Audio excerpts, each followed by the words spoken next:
Iran અને Israel વચ્ચે અત્યારે હાલ યુદ્ધ ચાલી રહ્યું છે અને આ જ યુદ્ધના વચ્ચે એક મોટા સમાચાર સામે આવ્યા છે।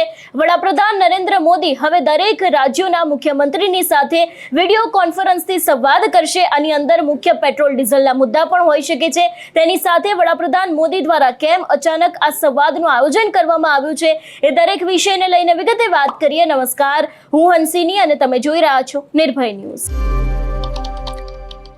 ઈરાન અને ઇઝરાયલ યુદ્ધનો આજે 27મો દિવસ છે। બંને દેશો એકબીજા પર હુમલાઓ કરી રહ્યા છે। ઘણા બધા લોકો આ જ હુમલાઓમાં માર્યા ગયા છે। એવામાં અત્યારે હાલ એક સૌથી મોટા સમાચાર સામે આવી રહ્યા છે કે જેમાં વડાપ્રધાન નરેન્દ્ર મોદી આવતીકાલે સાંજે તમામ રાજ્યોના મુખ્યમંત્રીઓ સાથે વિડીયો કોન્ફરન્સ દ્વારા સીધો સંવાદ કરવાના છે। આ બેઠકનો મુખ્ય એજન્ડા પશ્ચિમ એશિયામાં ચાલી રહેલા યુદ્ધ અને તેનાથી ભારત પર પડનારી સંભવિત અસરોની સમીક્ષા કરવાનો છે। એટલે અત્યારે હાલ જે મિડલ ઈસ્ટમાં આખું યુદ્ધ ચાલી રહ્યું છે એના કારણે ભારત ઉપર જે અસર પડી રહી છે, ઘણી બધી જગ્યાએ રોજગાર ધંધાઓ બંધ થઈ ગયા છે।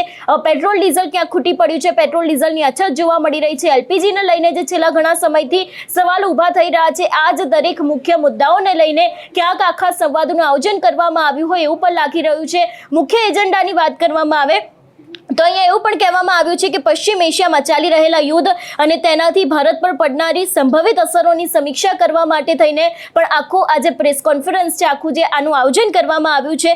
કેન્દ્ર અને રાજ્યો વચ્ચે સંકલન સાધીને કોઈ પણ પરિસ્થિતિને પહોંચી વળવા માટેની તૈયારીઓ અને પ્લાનિંગ ઉપર પણ ચર્ચા કરવામાં આવશે। એટલે આગામી સમયમાં ક્યાંક આ યુદ્ધના વચ્ચે ભારત છે એના ઉપર આની વધારે અસર થઈ અથવા તો પછી પરિસ્થિતિ છે તે વધારે ને વધારે વણસી તો એને કેવી રીતે પહોંચી વળવું, એની સામે કયા પગલાં ભરવા, એ પણ દરેક વાતને લઈને પણ ક્યાંક આવતીકાલે ચર્ચાઓ થઈ શકે છે એવું લાગી રહ્યું છે।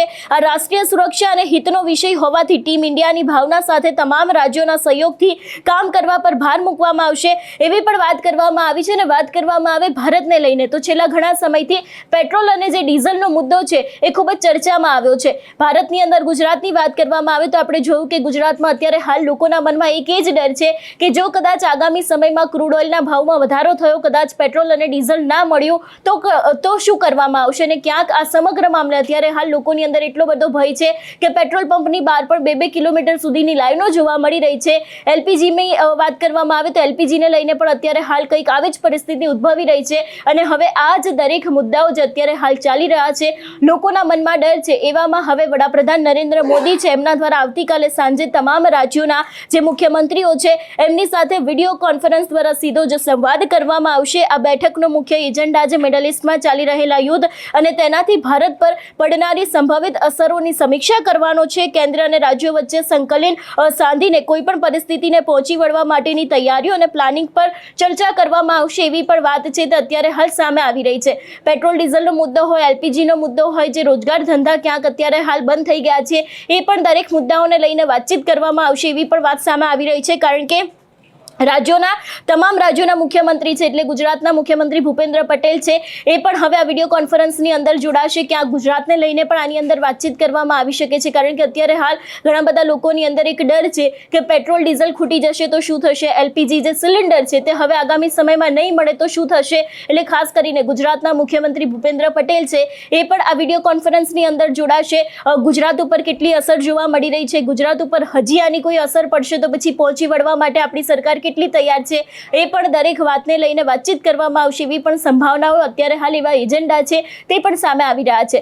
જોવાનું રહેશે કે હવે જ્યારે આવતીકાલે આ સમગ્ર વિડીયો કોન્ફરન્સ કરવામાં આવશે એની અંદરથી શું નિર્ણય લેવામાં આવે છે।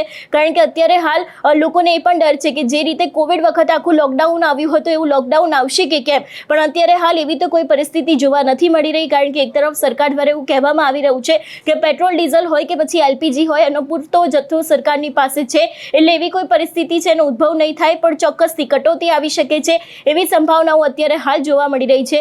જોવાનું રહેશે કે આગામી સમયમાં આ સમગ્ર મામલે કયો વળાંક આવે છે અને કઈ વાતને લઈને પણ ક્યાંક શું કહેવામાં આવે છે। તમારું શું માનવું છે આ વિષયને લઈને અમને કમેન્ટ કરીને ચોક્કસથી જણાવજો। તેની સાથે અમારી ચેનલ નિર્ભય ન્યૂઝને લાઇક, શેર અને સબસ્ક્રાઇબ કરવાનું ભૂલશો નહીં। નમસ્કાર।